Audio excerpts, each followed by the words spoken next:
Gary, good morning. What surprised you most about that game with Alabama and Auburn? That it, matched up and in some ways overshadowed the kick six game. I mean, that'll never be an ending like that. But for all the moving parts in that game, and, Gus has got a strange offense, and Nick is substituting on every play on defense. There's just a lot of moving parts, and that 6 minutes at the end of the half, I've never seen anything like that. I've been doing it for over 20. I think I've done 500 live games. I've never seen anything like that.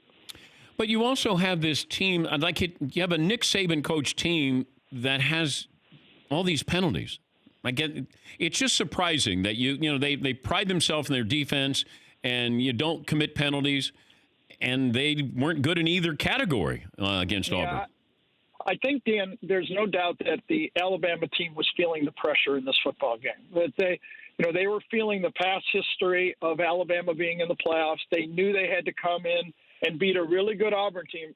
I have to say, if Auburn would have gotten one of those transfer, quarterbacks, this might be the top team in the country. They played an unbelievable schedule. For them to only lose 3 games, they have a championship defense. And in modern day football, championship defense is not holding teams to 10, 11 points. Back in the day, when I went up against those Bears defenses, I mean, if you got 3 first downs in a row, you were happy.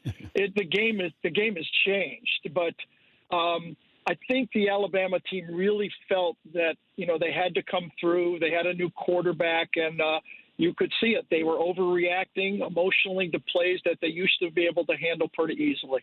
We like to play the hypothetical. If Bama had Tua, how different is the outcome? I actually think they would have won both games. As good as LSU was, Tua was so rusty in that football game. The downside of the tightrope ankle surgery that Tua had was maybe instead of being, for that game, 70%, he might have been 85%.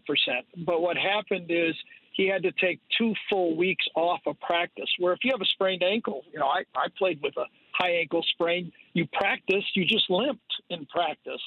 And I think him taking those days off really was, first half of that game, Tua was not the same.